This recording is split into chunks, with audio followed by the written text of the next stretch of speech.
settle. Good afternoon. Thank you for braving the weather.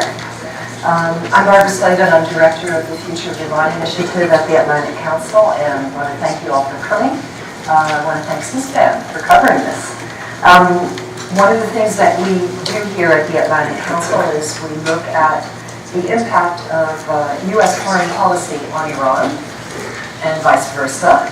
And of course, under the Obama administration, we had the landmark nuclear deal, the JCPOA, which traded sanctions relief for stringent curbs on Iran's nuclear program. But since the Trump administration has come into office, that deal has come increasingly in doubt.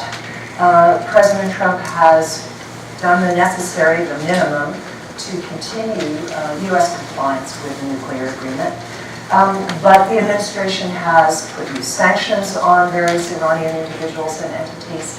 Congress has just passed some new sanctions connected mostly to Iran's missile program. And President Trump has expressed unhappiness with the recommendations of his top advisors that he must continue to certify that Iran is complying with the nuclear deal. This is one of the requirements under the JCPOA. And he even suggested in an interview with the Wall Street Journal the other day that he would not continue to put out these necessary certifications when they are next due in October.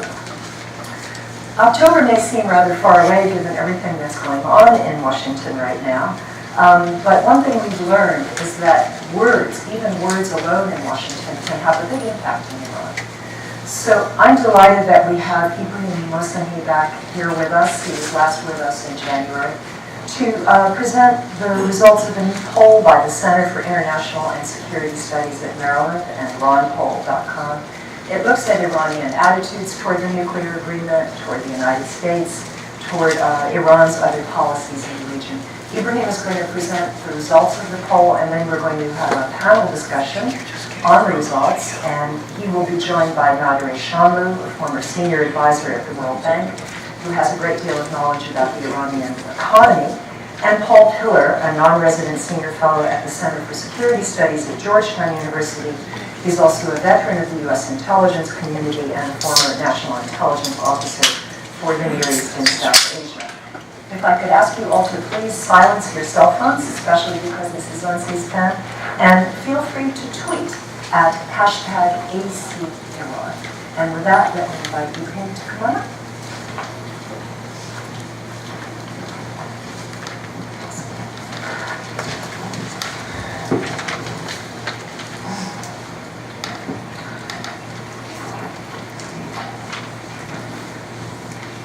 Okay, so thank you for the invitation. You're basically I'm going to talk about two polls that we conducted, one before the election and one after. And a lot of the other material that I'm going to be presenting is basically based on these two polls and previous polls that University of Maryland has conducted in Iran over the past decade. Now, the main questions that I want to explore today is basically two questions. One is that what is the meaning of Rouhani's re-election? And the second is that what do most Iranians expect Rouhani to do domestically, regionally, and internationally? The topics, the surveys that we conduct cover a wide range of topics. If you look at the material that has been published, I think it's already out there. You can see the whole result. But in this presentation, I will limit myself to those two main questions while covering these issues as well. The polls, the two polls that were conducted, one of them was conducted about a week before the election. So we'll see some data showing people's attitudes toward the candidates, toward various issues that Iran is facing. And the other one we did about a month after the election and 11 days after the terror attacks in Tehran. So when you see the June data, be mindful that this data was collected about a week after the terror attacks in Tehran. that's very important. All of these are telephone, computer-assisted telephone interviewing, and the margin of error for all of them is basically 3.1%.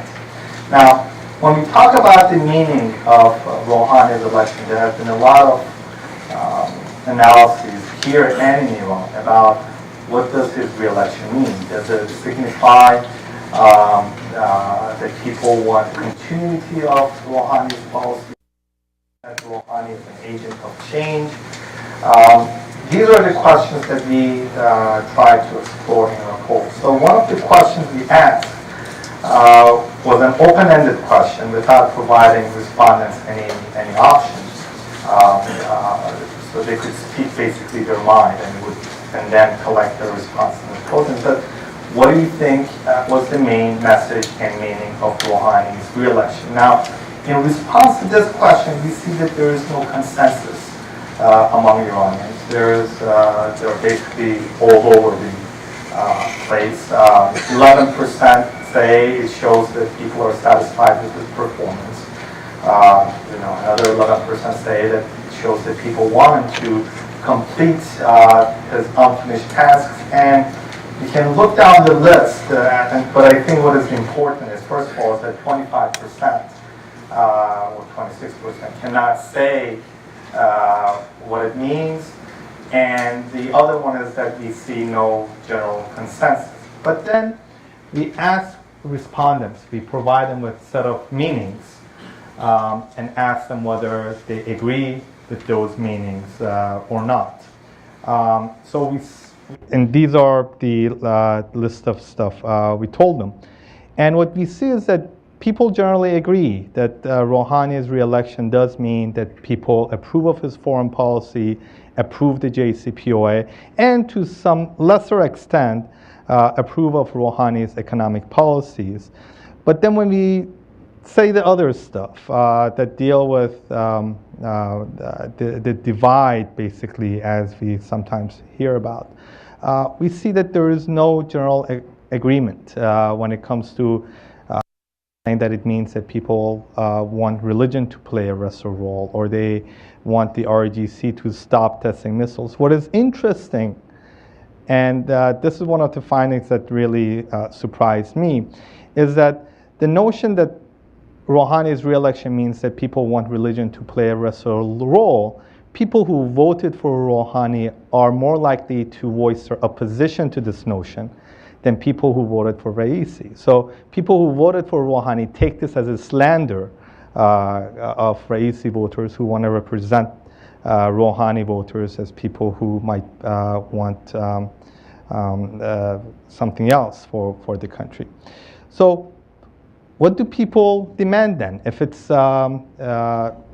if there is no consensus, but there is agreement that the Rouhani's re-election does mean there is general support for his foreign policy, I think it would be if we want to we can look at it from a different angle and ask, okay, what do Iranian people want the next president of Iran?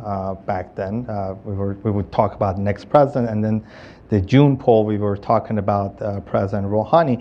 What do they think is the most pressing issue that Rouhani should try to address? And this is the question we ask, again, an open-ended, asking what is the single most important issue and challenge that the country faces that Rouhani should try to address? And in response to that, we get overwhelmingly people basically mention economic issues, unemployment being on top of the list. Now, mind you, this is after a terrorist attack in Tehran. So the poll we had asking the same question in May, the unemployment numbers were a lot higher. Now in this poll, some of those numbers have gone down to the security issues, which gets 4%, and other down there, basically some of them covered some security-related issues. But again, after a terrorist attack, when you have 74% naming economic issues as the top priority, that That really signifies something. And then we asked them another question. We gave them, the respondents, a range of actions that Rouhani could take. And we say, you know, how much of a priority does each of these have from a scale of 0 to 10? 0 meaning it doesn't have any priority, and 10 meaning that it has a lot of priority. Security goes on top of the list, but not by much from reducing unemployment. And the red is people saying 10. So, you know, they want a lot of things to be a top priority. But as you can see, on top of the list are Iran security, and then after it is the unemployment issue in Iran. Now, we asked about Rouhani's standing through a number of questions. And how the country is doing. And generally we get mixed feelings from the respondents. As far as the economy goes, increasing numbers say that, you know, it's bad. 63% say it's bad. I'm sorry, 63% say it's bad, and 36% say it's good. But what is important is that among the bad, half of them say it's very bad. And among the good, only 3% say it's very good. So you can see how that is working. And when you ask them, okay, is it getting better or is it getting worse? You know, since June last year, more people say it's getting bad than people are saying that it's getting good. Now, we evaluate Rouhani on a list of issues. So this shows some what people's sense are of the economy, but economy is not the only thing. We ask respondents to evaluate Rouhani on a number of issues. And as you can see, on a good number of issues, he gets very good ratings. The top is improving the healthcare system, foreign policy, civil liberties, getting sanctions lifted, making Iran more advanced, even making Iran more self-sufficient. But when it comes to economic issues and corruption, we get less than a majority saying that he has been successful. In fact, for reducing unemployment, a majority say he has been unsuccessful. And that is important because when we go back to the concern people have, which is, as I showed, the unemployment being on top of the list, rating this low makes him pretty vulnerable. Now, with these kind of ratings, some ask, okay, if that's the situation, how did he win the election? If people are, you know, if people are saying he has not been successful in the number one issue on top of their head, how did Rouhani win that election? Now, we have done a lot of polls. Both the University of Maryland did a poll before the election and after it. There are multiple polling entities in Iran that covered the election all along. And it provides us with a lot of interesting information about, you know, how and why Rouhani did get reelected. Now, but as an introduction, I want to say that scientific polls were very predictive in this election, as in the you know, previous ones. Now, let me give you some examples of that. This is Iran poll on the 16th of May, giving an interview to The Economist, where it predicted that Rouhani was going to get 58% and Raisi was going to get 36%. This is 16th of May. In an interview to Economist, it was published before the results were out. So it shows how predictive the polls were. University of Tehran Center for Public Opinion Research, which I'm affiliated, said 57% were going to vote for Rouhani, 35% for Raisi. Iranian Student Polling Agency said 56% for Rouhani. By the way, all of these were published before the results, and the outcome of the election was 57% Rouhani, 38% Raisi. So the polls that were conducted about the election were actually only about 2 percentage points away from the declared results. But when we look at those polls and we want to analyze, okay, how did Rouhani get reelected. One thing that is very, unquestionable is that Rouhani's victory was actually not certain until Ghalibaf left the race. We'll talk about why that might have happened. And the results would have been much closer. Now, this is a typo. It shouldn't say Raisi would have left the race in favor of Rouhani. That would have just confused people. What I mean is that Raisi would have left the race in favor of Ghalibaf. And when you look at all three of the polls conducted by these entities, these are the two points that we can take away. A month before the election, when we asked people, actually not we, this is an Iran poll survey, how likely is it that Rouhani would lose the election? 61% said it was at least very or somewhat likely. 29% said that it was not likely. Now, look at this is a result of our May 11 poll, the one we conducted before the election. And these are the numbers you get. And what is important is that if you add Raisi and Ghalibaf's numbers, in this case, and you add Jahangiri and Rouhani's numbers, in this case, we have a tie. When you look at University of Tehran numbers and ISPA numbers, you basically get the same situation. That if you would add these numbers, you would get a higher proportion of people saying that they would vote for the opponents of Rouhani as opposed to Rouhani. But the trick was in the second choice of the respondents. Now, with Ghalibaf, his supporters were divided between Raisi and Rouhani.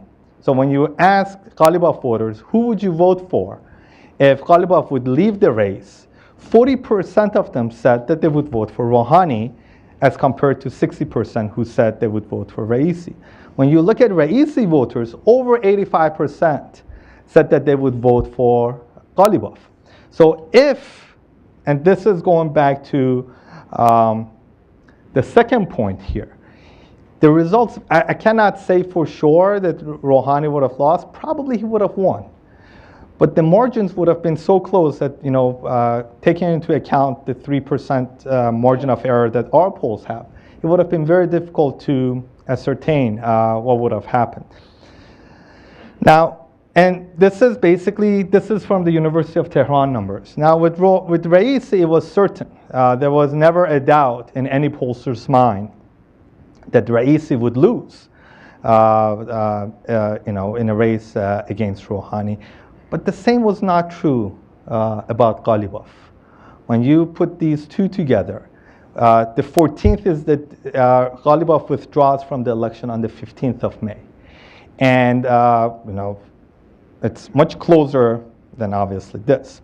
Now, so despite Raisi's, and by the way, these are all based on poll numbers, low name recognition. A month before the election, 40% had not even heard of his name. 70 to 80% could not say anything positive or negative about Raisi. That shows how, what a low name recognition he had.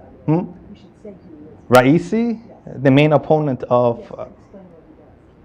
So right now he is in charge of the mausoleum of the 8th Imam of the Shiites, which is a charity organization, but it's involved in a lot of business as well.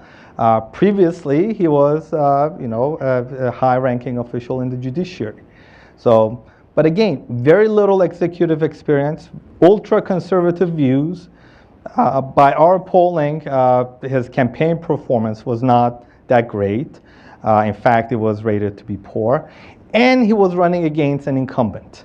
So put all these into, so Raisi was not that, that strong of an opponent to begin with. That's why I was personally actually surprised when I saw he got to have 38% of the votes. And when you look at the second term voting history of Iranian presidents, in fact, Rouhani got the lowest historically of any incumbent has ever gotten in office. So we should keep all of these in mind. as we look at the presidency and we want to look at the ramifications of his victory and the mandate and the forcefulness with which he can go forward. So going forward with the JCPOA, one of the things that happened in the election, in the process of election, and we'll talk about it, is that in fact approval of the JCPOA increased. Right now, 67% of Iranians say they're at least strongly or somewhat approve of the JCPOA. But again, they're disappointed about the economic benefits that the JCPOA has thus far delivered. And this is something this is a question we have been asking since the JCPOA, of whether the JCPOA has actually improved people's living condition. And 70% say it has not. 70% say it has not improved, and 27% say that it has improved it at least a little. When it comes to the United States, attitudes toward the United States and how it is behaving with respect to the nuclear deal, those numbers, increasingly people are saying that they're not confident that the United States will live up to its end of the bargain. Now, what is interesting here, I think Iranians expected the United States, Trump in particular, to be less forthcoming when it comes to the nuclear deal. So before Trump actually took office, a higher number of people were saying that, United States not going to live up to the end of the bargain. But we'll see that this number has come down actually from 78 to 72, which is a significant number, and we talk about why that is. But at the end of the day, 72% say they're not confident, 24% say they are confident. And I think the main issue for Iranian people and for Iranian policymakers as they talk to the Iranian people when it comes to the U.S. is basically Article 29 of the JCPOA, where Iranians have obtained a promise from the United States and from the European countries and from the United States to refrain from doing anything that would prevent the normalization of regular trade and economic relations of other countries with Iran. And this is the main issue that I think is a lot of people are saying in Iran, that in fact the United States is trying to prevent other countries from normalizing their trade relationships with Iran. And we can see this number increasing from 75% last year, who were saying that the United States is contrary to its obligation, is trying to prevent. And this number has now increased to 81%. Now, when it comes to Donald Trump, all along there was this assumption that he will do something that would be at odds with the JCPOA. 71% have that feeling. And when it comes to the new sanctions, we have asked this question. Back then, it wasn't certain yet, so we phrased it as the United States is thinking about imposing new sanctions on Iran because of missiles, helping groups like Hezbollah and its stance toward Israel. And we wanted to get their feeling toward these new sanctions, whether they see these new sanctions to be at odds with the JCPOA or in conformity with the JCPOA. And we see 14% say it would be compatible, and this is, that's 14%. But 24% say it would be against the spirit, and 49% say it would be against both the spirit and the letter of the JCPOA. And then we ask another question, and this is, I think, the position on this is becoming harder, is that there is some discussion what Iran should do if the U.S. abrogates the JCPOA agreement. And we gave them two options. One would be to retaliate by restarting some aspects of the nuclear program that Iran agreed to suspend under the JCPOA, or taking the issue to the UN and trying to resolve this through the UN while remaining in line with the JCPOA. And previously, there was no majority agreement for retaliation. In December, it was 48%. In May, during the election process, it went all the way down to 45% who were saying that we should retaliate. But after the attacks and after there was a lot of talk about imposition of the new sanctions, that number has gone up to 55% who say Iran should retaliate if the United States abrogate the deal.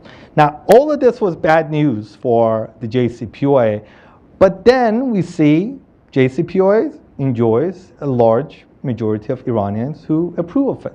What is the source of the support? Now, from the data, there are basically three things that I can say. One is that, first of all, none of the candidates opposed the JCPOA. When the talk was about the nuclear deal, it was who is going to make the U.S. and other countries, who is going to make most of the JCPOA, as opposed to voicing opposition to negotiating that deal. And that definitely, I think, helped the deal. The other one is that the nuclear deal has proven to be more resilient than the Iranians initially thought. That's why when we look at the numbers before Trump takes office, there is a much higher percentage saying that the United States is going to walk out of it, it's going to abrogate it. But when we look at the numbers after he takes office and after some time passes, that less the number of people say that the U.S. is going to abrogate it. So I think to people's mind, the deal has proven to be more resilient than originally thought. But I think most importantly is that Iranians have pinned their hopes on other P5+1 countries, especially the Europe, and not the United States. And I think this is the major source of support and optimism when it comes to the nuclear deal. So we asked the same question that we asked about the United States, about other P5+1 countries, and 53% say they are at least somewhat confident that they will live up to their obligations under the deal. And when we ask them, have their relationship improved as a result of the JCPOA between Iran and European countries, 68% say that it has improved, as compared to 26% who say it has not improved. So this improvement of relationship, this perception that things are improving with the rest of the world, even though things might not be getting much better with the United States, has created this optimism about the JCPOA, where 59% say they're optimistic that going forward the JCPOA will make people's life better, even though it hasn't done anything yet. While 38% say they are not optimistic. Now, moving from this to the notion of renegotiation, the idea of Iran renegotiating the JCPOA, either to extend the duration of the limits it has accepted, or terminating enrichment altogether. That's the question we put forth to the Iranians. We said that Trump is trying to renegotiate. And what do you think Iran should do if Trump threatens to reimpose U.S. sanctions, unless, the first question, Iran agrees to increase the duration of the nuclear limits it has accepted under the JCPOA, and the second one, to terminate the nuclear enrichment program. And we gave them three options. One is that Iran should accept the demand. Iran should agree to negotiate and accept only if Trump agrees to lift more sanctions on Iran. And the third one is that Iran should not agree under any circumstances. And we gave these options for both of the questions. And we see for both of them, there is a majority of people rejected. Now, what is important, when we look at people who approve as compared to people who reject, people who think the nuclear deal has made people's lives better, as well as people who voice confidence that U.S. will live up to its end of the bargain, they are more likely to go into the second category of, that they are more open to renegotiation. But when you look at people who say that the nuclear deal has not made people's lives better, or that they feel the United States will not live up to its obligation, they're a lot more likely to reject the agreement. Now, I'm going to, for time's sake, I'm going to go into the last section of the results, and that's Iran's regional involvement. And a lot of that has been now, after the terror attacks, are being discussed through that lens. So it would be interesting, considering that we started collecting data 7 days after the terror attacks. We asked questions about that. And overall, 52% to an open-ended question. When we asked them, who do you think was behind the terror attacks? ISIS is the number one entity that is named, but also United States and Saudi Arabia. Now, this is an open-ended question. In a closed-ended question, when we say, how likely is it that these entities provided help and support to the perpetrators? Saudi Arabia, Israel, and United States, large majorities say that it is very likely that the perpetrators received help or guidance from these entities. And consequently, when we look at the number of people who say Iran should increase its support for groups that are fighting ISIS, that has increased 12 points since December. And also Qasem Soleimani's favorability numbers. The numbers saying they have very favorable views of him. In May, this is before the election, in May it was 55%. Only a month later, it jumped up to 61%, saying that they have very favorable views of him. And he remains on top of the list of the individuals that we ask about, followed by Zarif and then Rouhani and others. Now, the other question we ask is whether Iran should send military personnel to Syria or not, and we give them arguments. One is that send military personnel, because if you don't, these rebels might come and threaten Iran's security, as compared to if you get yourself involved in this conflict, it'll create more enemies for Iran, so Iran should not send them. This number has basically remained the same since December, so this number has not gone up.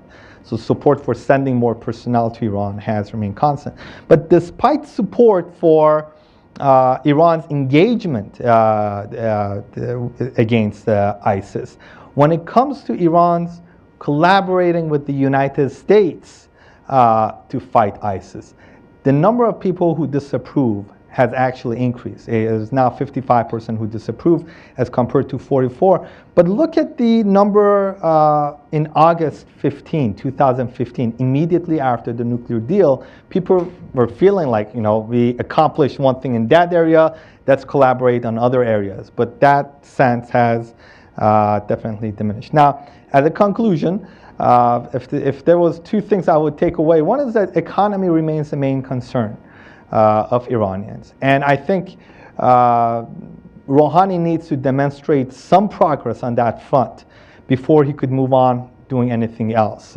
in other areas. But the other thing which I think is important internationally is that JCPOA continues, and we see this relationship to be that litmus test of the direction Iran should take going forward. We see that people who think the JCPOA is working, it's making people's lives better, they're a lot more accommodating in a wide range of areas. As compared to people who say it's not working, U.S. is not living up to its end of the bargain, they tend to be a lot more hesitant to be more accommodating in other areas. And we see the consequence of this in this pivotal question about whether Iran should focus on self-sufficiency or whether Iran should focus on increasing its trade with other countries, engagement or looking more and relying more internally. And we see the number of people who say Iran should seek self-sufficiency. This number is on the rise. And I think when we look at the people who say self-sufficiency as compared to other, this is also linked to their views of the JCPOA. So I think JCPOA continues to be this this issue, this experiment with which, through the lens of which, there are a lot of Iranians are evaluating how Iran should go forward in other areas. Okay.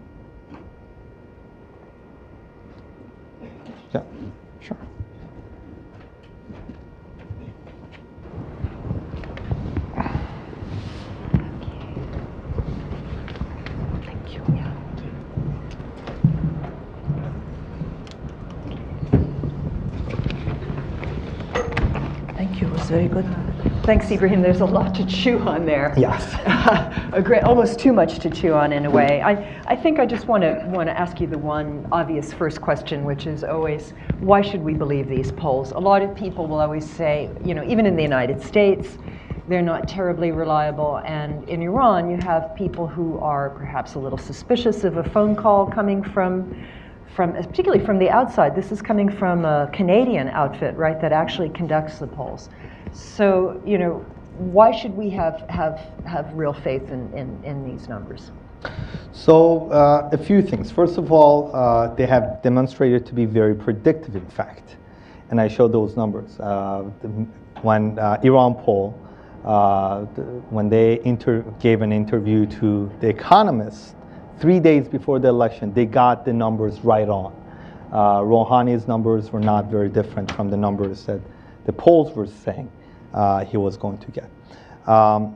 And we see them being predictive in other areas as well. So that's one reason I think we should basically use the most, make the most out of these polling data.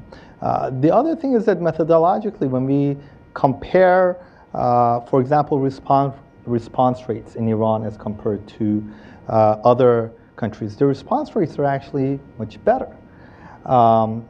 People are not very hesitant to voice their opinions, and if all it takes is for you to listen on to some of these interviews, or the people who have experience of actually going in Tehran and talking to people in the crowd, and I think as you have, generally you don't get a sense that people are trying to basically hold back their views. They're actually, our experience has been that they're actually quite eager to voice them. Now, for example, let me just, one anecdote is that usually in the United States we limit the duration of polls to about 10-minute max, because if it goes beyond that, people tend to hang up.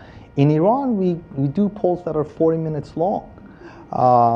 And what is interesting is that people not only give their responses to the question, but they provide their justification of why that response is accurate, but they go even beyond that and say how the question could be improved. So it's a very engaged process, and I think if you, besides the most important fact that they have been predictive, is that if you just listen on to these interviews, it gives you a lot more confidence. Well, I can certainly vouch for that. My experience in Iran, people do like to give their opinions. Nader, I'm going to start with you on the economic aspects of this. We've seen all along that people were very hopeful that the JCPOA would make this huge difference in their lives, and yet, according to these polls, the economic situation is still bad as far as most Iranians think, and even a slight majority say that things are worse, right, or getting worse than they were before. What accounts for that? Is that just people complaining because they like to complain? How much has the economy really improved under the nuclear deal, and what do you see as the threat out there from the Trump administration? This uncertainty, this constant uncertainty over whether the U.S. will continue to abide by its obligations. Well, first of all, thank you very much for this session, and also thank you very much for inviting me. It was a very interesting findings that you have, and I think they confirm almost 100% the feeling or the issues that have been sort of like discussed without new numbers and numerical findings. You mentioned two things which was very important: expectations and uncertainty. Expectations, people's expectations can move, and it's part of economics that people have expectations. When you look at the 2016 elections, even though the Obama administration had really turned around the economy, people felt very, very still. Even though unemployment rate was at 4% or close to 4%, people still felt very, very negative about the economy. The same thing I think is happening in Iran. Mm-hmm. That the expectation, there was, after I would say almost 12, 13 years of bad, one bad news coming after another, people's expectations were of course very much raised. And I think that the Rouhani government purposefully also raised it in order to show what kind of gains Iran could have. Maybe they oversold the deal a little bit too much. But nonetheless, the expectations were very high. And to some extent, they have been met. I mean, when people look at the actual numbers in the economy, I mean, the economy grew last year by 6.8%. It actually moved the needle on the global economy. According to IMF, it moved the needle by 0.1%. You would think that 0.1% is not a big deal, but you know, when we think about the entire advanced world, the advanced economies having grown by 1.9% to 2%, you see that just for 1 year, Iran coming onto the global market, moving the needle by 0.1% is actually quite a lot. It is not insignificant. Now, most of this growth has come from the oil sector. The oil sector growth was 12.5%. The non-oil sector was 3.3%. So that's where the jobs are. And of course, that has not grown as much as people would have liked it to grow. But there are good indicators that it's moving in the right direction. Before I get into this point, I want to maybe make two more indicators. One is that the rate of inflation was around 45% before Rouhani came to power. I remember my relatives in Iran would tell me that they would go to the store in the morning to buy milk, and by afternoon the milk prices had already increased quite a bit. Well, that rate of inflation was reduced to about 9%. 9% for the 12 months period in 2016, and is now about 10.2%. So there is a little bit of inflation. The worry that people had when Rouhani took place was a deep stagflation. That means high unemployment, high inflation rate. That was the fear. So the Rouhani government focused on two issues: fiscal policy and monetary policy. That they have succeeded. They have succeeded to bring down these indicators. Now, they need to go a little bit further. They need to fix the financial sector, and they need to fix the real sector of the economy, which require many more, I would say, thorny reforms. But hopefully they will come. Do you want me to maybe mention a few indicators, positive indicators that are? Well, I was just, for the preparation of this gathering, I looked at the most recent central bank bulletin that came out. And a couple of things were quite interesting. You know, in Iran, when people wanted to put their money somewhere, they would put it into construction. They would put it into buildings, into apartments, and so on. What was interesting to see is that the number of permits given to construction projects has dropped considerably, from 173,000 permits to 113,000. It's a huge drop. It's not only in terms of the numbers that have declined, but also in terms of the square footage. Everything has. So, in other words, Iranians are trying to find other ways of investing their money. At the same time, what I found is that the manufacturing permits have risen from 5,000 to about 5,400. So the numbers are not that much. I mean, it's only 400 more in this particular period.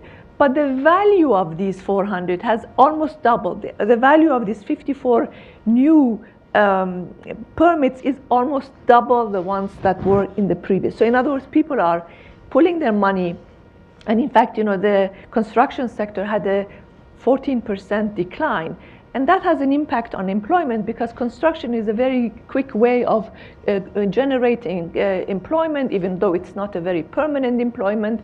But it is a way of generating employment, and according to the World Bank, the sector declined by 14%. So Iranians are looking a little bit more long term.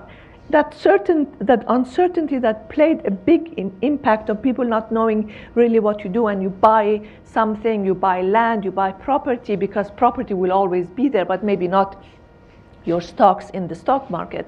So we see a little bit of a change in perceptions. One more indicator that I found to be very interesting was that the volume of imports has declined, as has the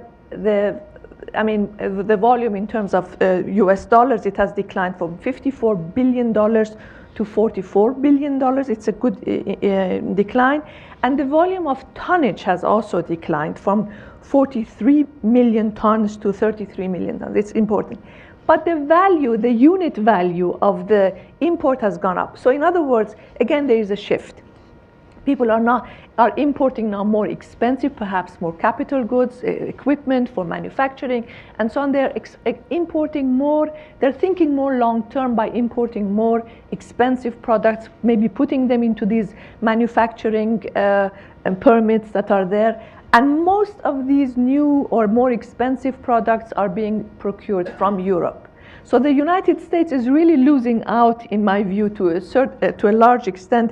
I was reading that the estimates for how much the United States could make in the next 10 years, there is $1 trillion to be made from engagement with Iran, and that's something that I think the US, the Trump administration, the Congress is leaving on the table, which could actually feed into creating jobs in the United States. Thank you for that. I mean, one thing we certainly have seen, we've seen a big increase in European trade with Iran.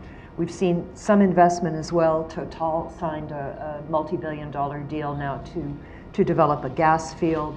We have European companies selling railroad cars and a variety of things, so that may be reflected there.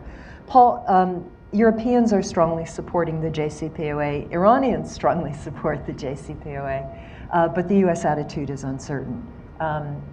I'm just curious what you make of the numbers, what you think in particular of this implied threat to restart aspects of the nuclear program that have been suspended under the nuclear deal. I mean, just because Iranian public opinion would favor it doesn't mean the Iranian government would necessarily do it, but it is an interesting sort of nationalistic response. Yeah, thanks, Barbara. There are these two basic approaches that Iran could take to let's call it bluntly, a U.S. withdrawal from the agreement.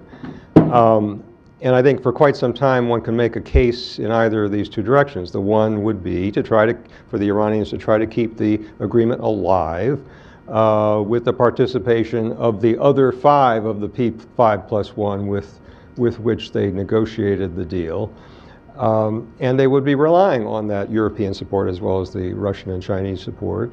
And they would be relying on the isolated position of the United States on this issue as well as other issues as we've seen under this administration, such as climate change. The other approach, and that's why one of the pieces of information that Ibrahim gave us in this poll is so interesting, is to basically say we are freed from the nuclear restrictions. And one of the biggest movements from the previous poll to the current poll that you heard Ibrahim report was on this very question, where there was a substantial increase, a rather striking one, of those saying let's respond by resuming the limited nuclear activities. I would say, I would have placed my bets more on the first alternative.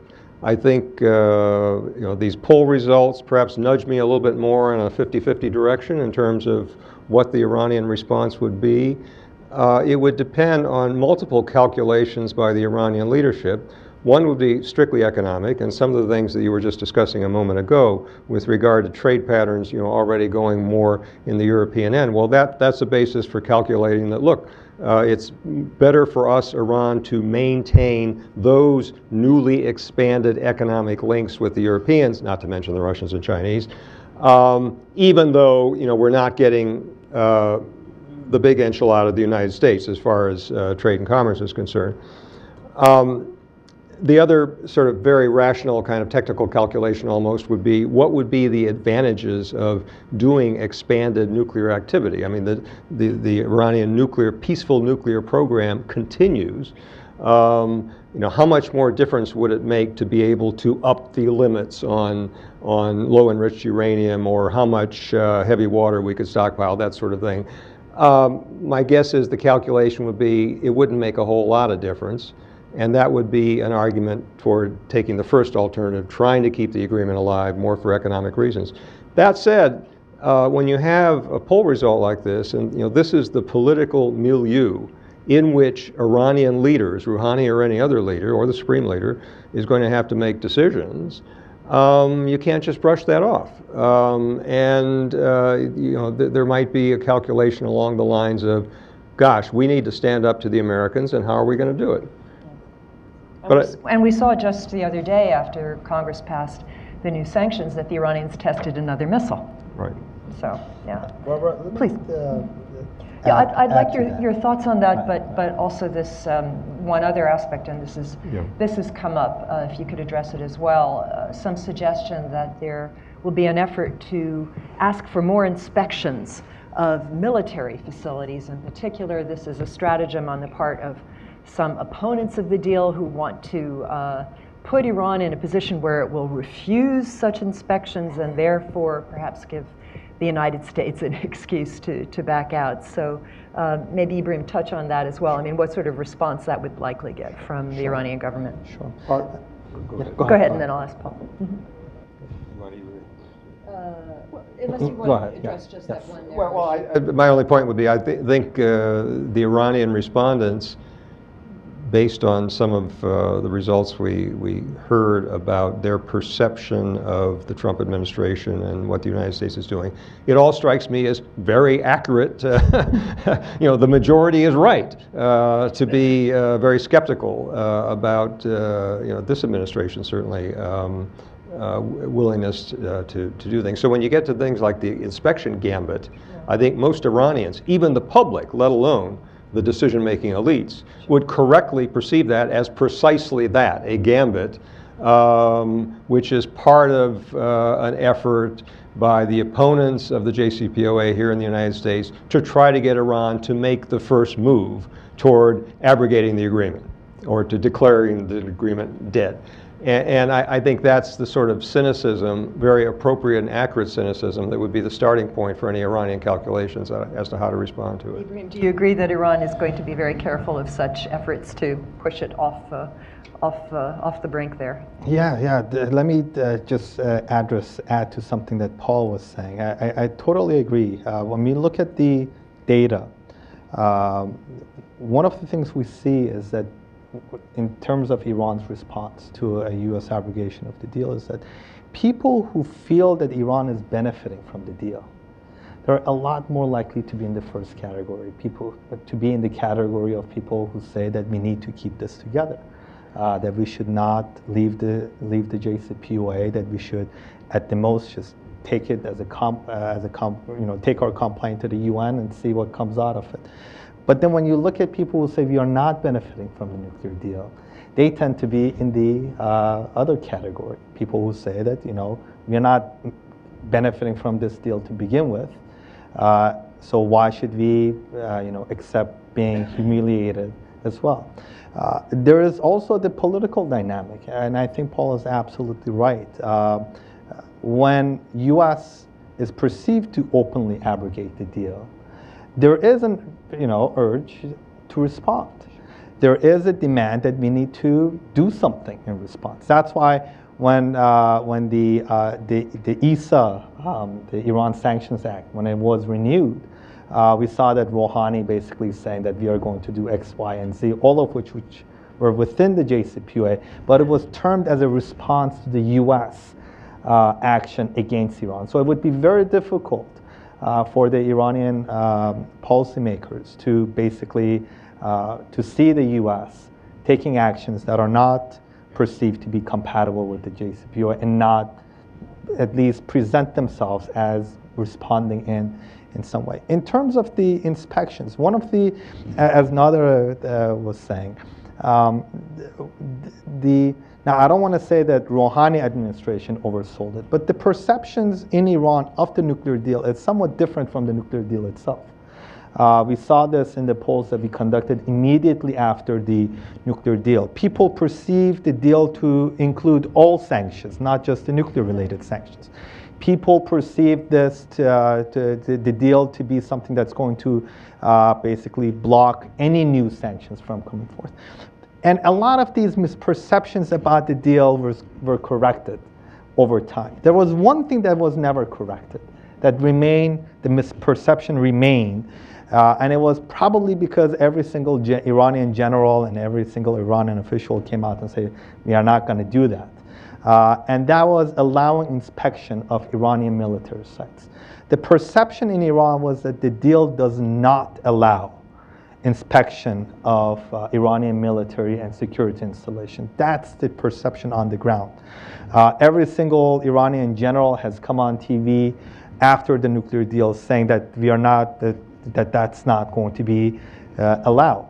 So there is this perception that we are not required under the deal to allow inspection of the military sites. And if it comes to, if that misperception becomes corrected, I don't know what would be the support level for the JCPOA.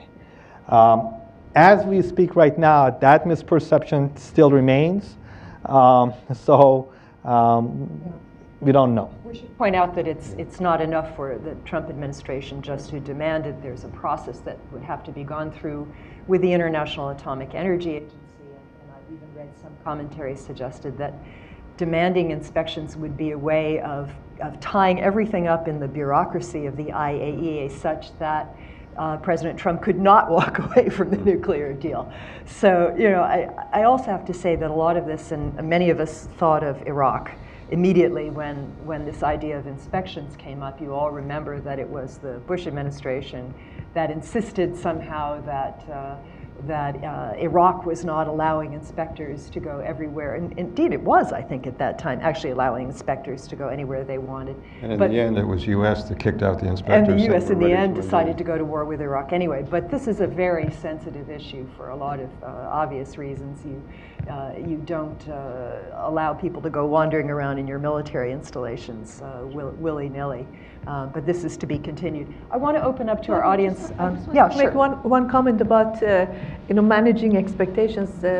President Rouhani and also to some extent Foreign Minister Zarif, they have been going around telling the Iranian people, don't take this personally, Trump's objection to this deal personally, because Trump is essentially abrogating on all commitments of the United States, be it, against NATO, against, the Paris Accord, even internally. So in other words, they're trying to put the Trump objection in context, that Iranians should not take this as if it's just against them, but against the healthcare, against everything. So it's part of Trump's personality rather than the specifics of this deal. So they're trying to manage this problem. That's very interesting. All right, let's open up.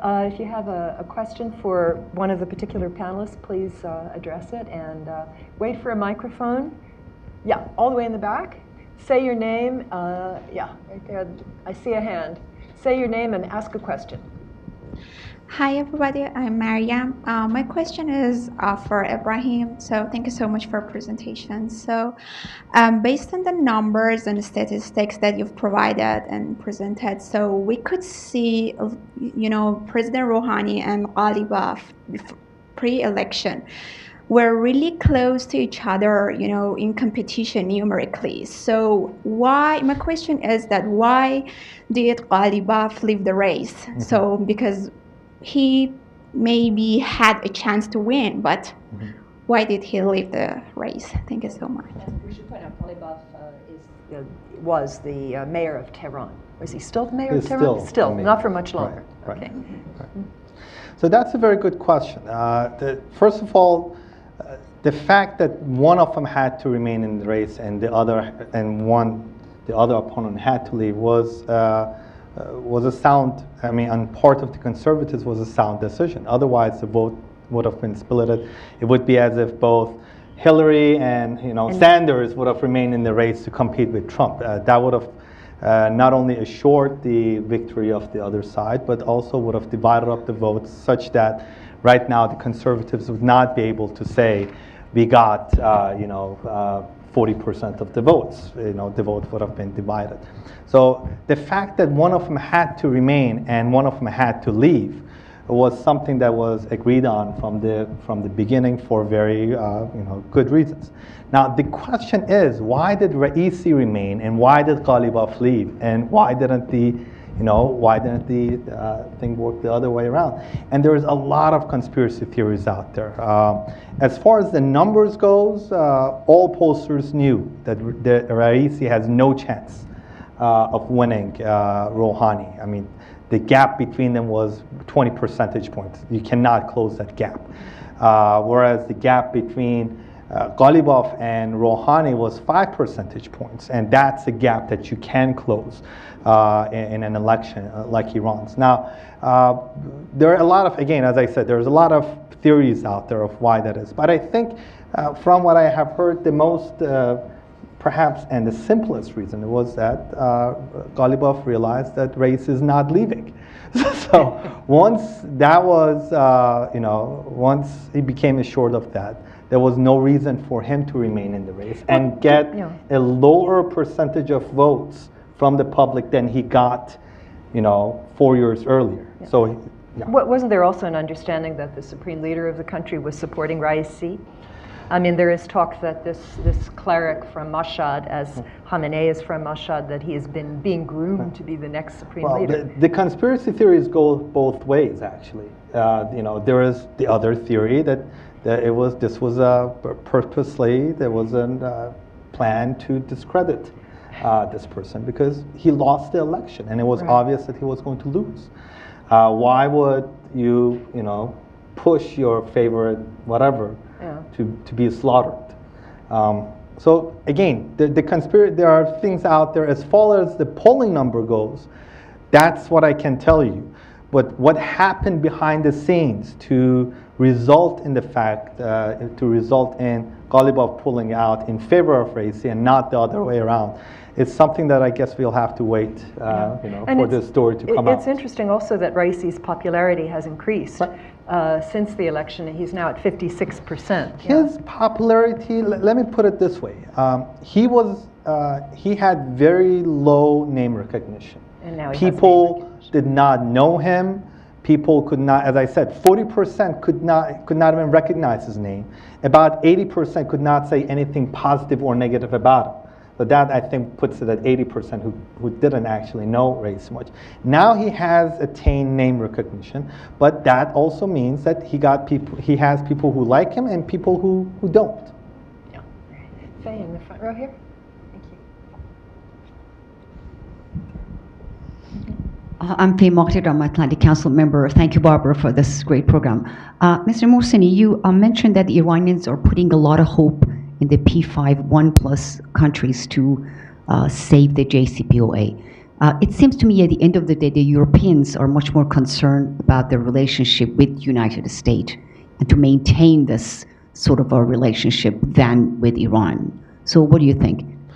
So that's a very good question. I think at the end of the day, the support for the JCPOA, and also, as I said, this is a litmus test for the direction that Iran is going to take going forward. Mm-hmm. If people see that in fact this treaty is going to be being supported by the European despite the US, that's going to encourage more people to opt with more conciliatory, more accommodating policies. But if they realize that at the end of the day, even if it's a multilateral agreement, even a multilateral agreement like the JCPOA could be abrogated, violated, or be forced to fail by a single party to that agreement, that's going to send a different message. That's going to send a message that perhaps accommodation, perhaps negotiation, perhaps taking conciliatory measures is not the best way forward. Now, I think the jury is still out. I think a lot of Iranian people hope and perhaps expect that Europeans are not going to play along with the Americans if the Americans abrogate the deal. But if their expectation turns, if other way around, I think that's going to have a significant effect on their worldview and how they view the world and Iran's place in the world. Yeah, please. If I could comment on that. Each instance of Trump, pushing the United States further into isolation and into an international minority is part of the context for the next instance and how Europeans or anyone else will react to that. I think the whole recent history of the climate change issue plays into this very well. And what was the response there by the Europeans as well as everyone else? It was, okay, we're moving ahead despite this guy in the White House. And I don't see other reasons on other issues why the Europeans are in a mood to play any favors for Donald Trump when he does things like before the G20 meeting goes to sing the praises of the Law and Justice Party in Poland just before they started doing some of the stuff they're doing, which has become one of the most difficult issues right now that the EU is handling. So I think all these things are related. It's not just JCPOA in isolation in response to your question. And we should point out the role of the European Union in negotiating this agreement, and that the European Union High Representative Federica Mogherini, I think she's been here 5 times since President Trump was inaugurated, and every time the number one thing that she emphasizes is support for the nuclear deal. Yeah, I just wanted to maybe sort of like add to it that on the side of Iran, the argument right now is let's make sure that we comply with the JCPOA. We don't give even the Europeans the slightest excuse to find, a wrinkle in this. So I think that the Iranians are using it also as a way of of keeping their own compliance. Because if they don't comply, then they leave the door open, and they shouldn't be too upset if the Europeans turn away. So it is, the fact that the Europeans are still there and that the Iranians want the Europeans to stay there keeps also the compliance in place. Gentleman right there.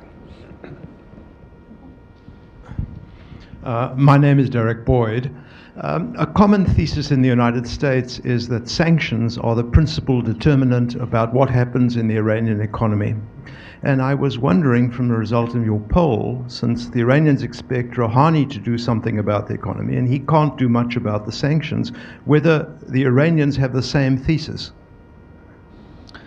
So let me say about the public opinion and now that I address the economic side. So that's why we see the last slide I showed you. We see a movement away from a sense that the urgency needs to be given to more international engagement and more toward a focus on domestic capabilities and self-sufficiency and whatnot. So as people feel that nothing is coming out of this nuclear deal and the foreign policy direction. And by the way, as Nader has said, a lot of things are happening good things to the Iranian economy. It's just that it's not trickling down. Now, whether it will trickle down or not, that's an open question. But as far as the public, ordinary people go, they don't feel much of a change or much of an improvement in their daily lives. And that's why there is this notion. This notion is becoming further strengthened, that we need to look after our own affairs domestically. We need to focus on our own domestic capabilities to take care of our needs as opposed to being reliant on the outside world. And that number is slowly increasing. Right now, I think it's a majority of 60-some% who say that's the path that Iran should take.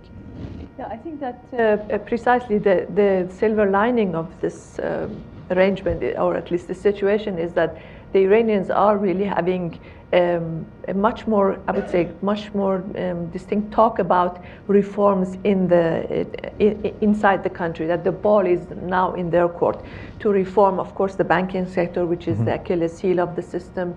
There is not enough capital that is moving around, to reform the labor market, to reform the pension laws, to reform everything. I mean, there is just like there is a little bit move there's a move on really doing some of these reforms that would free up the resources in the society, and not just the natural resources but the human resources. And there is an understanding that all of these regulations and impediments are holding back the ability for the Iranians to move forward. Yeah, indeed, there's a lot of capital that, Yes. as Nader had pointed out, has been stuck in real estate and so on. And Iran wants foreign direct investment, but if its own population would put more into the economy, it wouldn't really need as much. It needs some technology, some expertise from the outside, but there's a lot of capital already in the country. There's a hand over there. Yes, right there. Wait for the mic. Vincent Faso. Ibrahim, great poll presentation, especially coming from an outsider. It's great to see Iranian opinion, especially since we kind of get, a misconception here. And it's also good to see, Iranian people actually go out to the polls and actually at least have some kind of voice, and especially in an authoritarian government. My question is about the results of the election. 74% voter turnout is a pretty significant number. I'm wondering what kind of message that's going to send to the region, especially to, maybe an aggressive Saudi Arabia, the other Gulf state players. And can you also comment about Iran's deterrence strategy? Because I think that's something that's been coming out a lot lately. Thank you. Yeah, I'm going to give you those to you, Paul, but I'm going to add on something. There was another finding, and I wrote about this for the Al Monitor website today. Even though most Iranians say that their government should continue to test missiles, should not listen to the United States or other countries on that, it was something like over 30% said that they would be willing to participate in a discussion about the nature of the missile program, i.e. perhaps have confidence-building measures that this was just for defense and deterrence. But Paul, talk about the regional situation. I mean, the poll also has some results about Iranians supporting the fight against ISIS, intervention in Syria, and so on. So well, first a stab as a direct response to the question. I mean, we probably need comparable poll results in the Gulf Arab countries, about how they would perceive these things. And to what extent, the factor you raised, that there was a relatively free election going on the other side of the Gulf, how important that is relative to ethnic or sectarian considerations or other things, we don't like about the Iranians.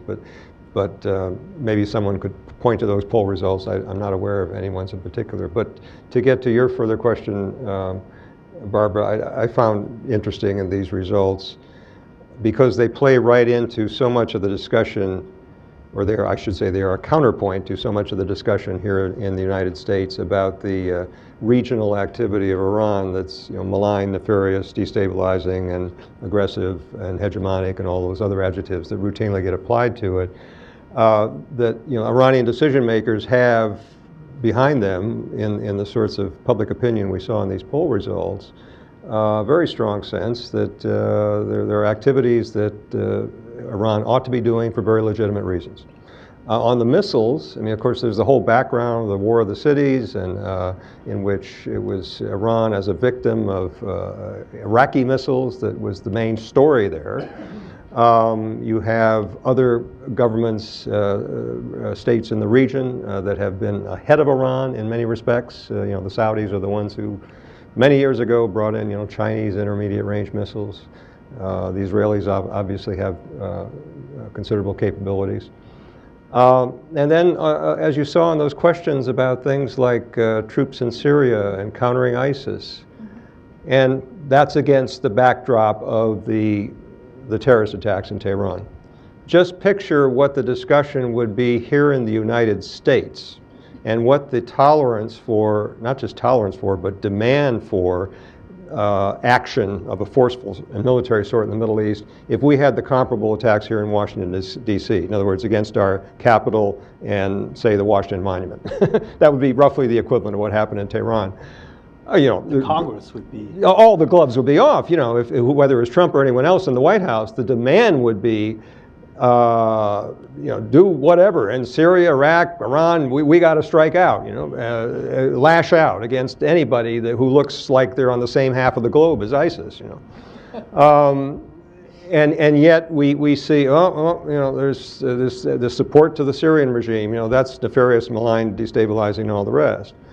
I think these poll results, in terms of putting into context the Iranian regional activity that we hear so much about, are quite important.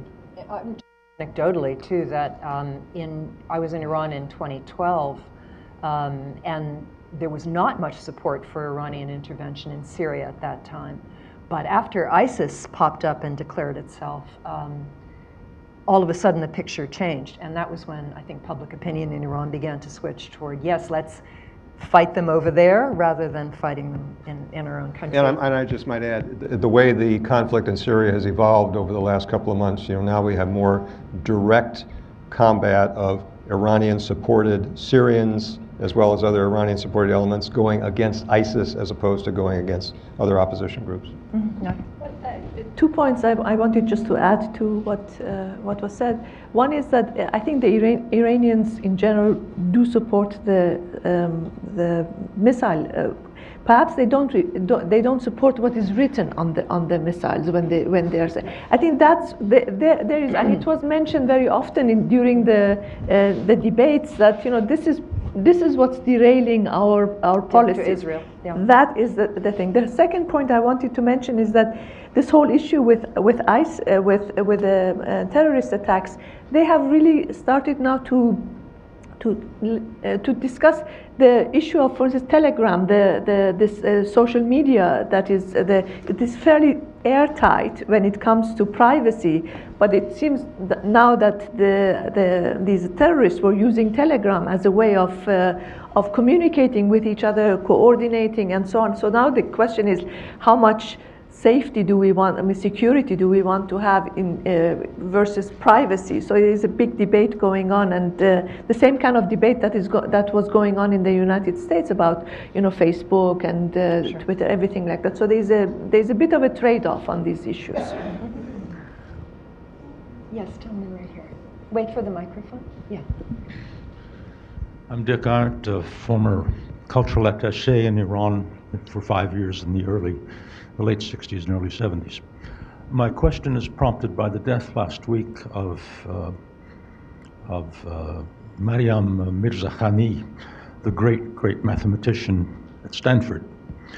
It seems to me, and this has to do with Ms. Shamlou's reference to human resource development, that she is an extremely interesting example of the process that has been triggered in Iran at the earliest stages of the revolution. She was first of all a graduate of this system of very special girls' schools, which is in virtually every city in Iran today has another Farzanegan, as they call them. The next, she went to Sharif University, which used to be Ari Amer, but which has remained a major center for interchange in science and mathematics and so forth, and ITO and so forth. And then finally, she was allowed to come to the United States and do a doctorate at Harvard. And she was then allowed to stay here and all the rest. Now, that's a hefty investment in education, not only higher education, but K through 12, all the way through, and in the postgraduate allowance to pursue foreign studies and to use it. Now, how does the World Bank see that kind of investment? How the rest of you see it? As we all know, education payoffs are very late in coming. We all see that, and they're not very spectacular, but they're terribly important. How does the bank see that? Well, thank you very much for raising this issue. I couldn't have asked for a better segue. You're very much right that there is this tremendous human resource. There are these human resources in Iran that are totally underutilized. You mentioned Maryam Mirzakhani, Mrs. Moulaverdi, who is the vice president for Mr. Rouhani. Still, she is vice president. We don't know what's going to happen to her in the next cabinet. But she wrote a piece that there are many more Maryam Mirzakhanis in Iran that just need to be given. And here, exactly. in Iran, 70% of science and mathematics, science and engineering students in Iran are women. There are 60% in general, but 70% in science and engineering. So in other words, the preponderance of women going into the STEM fields that are so difficult to attract women into in the Western countries, it's easy for women, and women do sort of like get attracted to these fields. Using these talents is one of the very, very critical challenges of Iran. Iran has one of the highest numbers of legal barriers for women in the economic barriers to women. There are 23 barriers specific. I mean, men are facing a number of barriers, but women are facing 23 barriers, even more, according to the World Bank and IFC survey. That, according to the IMF report, if Iran were to remove these barriers, it could increase its GDP by 40%. It's not an insignificant amount. I mean, this is one area to gain a lot of growth. The recent World Bank report, just out, I think maybe a couple of months ago, again raises this issue as a very, very important as an important comment. The participation rate of women in Iran is among the lowest in the world. It's about, according to the Iranian statistics, it's 13%. According to ILO statistics, because they do some other simulations, it's around 16%. Out of this very low level of participation, given the fact that the skills are not an issue because women are going to university, the unemployment rate for women is twice the rate of men. It's 20.7%. Male unemployment rate is 10.5%. So when people are talking about unemployment rate, about jobs, we are actually talking about unemployment rate for women, unemployment rate for the youth, for young people, for educated, and that's where it's hurting. It's not because there is unemployment rate among the let's say lower educated women in let's say rural areas. In fact, unemployment rate in rural areas is much lower than unemployment rate in urban areas. It is a female urban educated problem, and those cannot be just sort of like with the switch of JCPOA be turned around. They need to have really serious talk about what position they want to have women in the society after they have educated them, after these women have proven what they can do. And I think that's going to be hopefully one of the important agendas that Mr. Rouhani will tackle in the coming year. Yeah, supposedly he's going to appoint 3 female ministers to his cabinet. This is the expectation. But yeah, if Iran wants to be resilient, have a resilient economy or a resistance economy, however you translate it, if it uses the abilities of its women, it'll be farther along. Yeah, absolutely. Along the lines. And I think when people say we need to rely on domestic capabilities a lot more, we need to focus on what we already have inside the country as opposed to fix our eyes to what we might get from outside. They're precisely referring to those capabilities, to those existing resources that already exist. The fact that, as Nader said, the fact that the educated segment of the society are more likely to be unemployed than the uneducated, that's something that if a country does not address, regardless of what happens with the JCPOA and whatnot, it's going to come back and hunt them. Yeah, absolutely. I have a brief follow-up, just one. Very quickly, yeah. A very, very prominent, similar to Dr. Mirza Rouhani, is at the University of Pennsylvania. And I asked her the other day, how did the mullahs feel about this enormous education movement, which is certainly bound to undermine, in the long run, their position in Iran? Her answer was, it's very simple. They have a policy that you know well here. Don't ask, don't tell. can I point out, actually, I've met women seminarians too, so they're trying to beat the clerics at their own game. But Actually, we'll see. one of the things, sorry, I just wanted to, Iranian women amaze me all the time. I was just reading a couple of, yesterday, that there are 140 Iranian filmmakers participating in some event in Italy. To me, it's like 140 filmmakers. I didn't know if Iran had 140 filmmakers, period. And these are women? Women Okay. filmmakers. Okay. And in every other sector as well. So women are making their... Physics. The world Olympiads, that's what Yeah. All right. Do we have any other questions? We stunned you all with all this information. Paul, let me come to you then for a final thought just on the fate of the JCPOA. We were talking about this before the event started. Do you think the United States is going to continue to abide by it? Or do you think that, I don't know, supposedly Steve Bannon has a whiteboard somewhere where he checks off campaign promises, and I guess getting rid of the JCPOA may be one of them.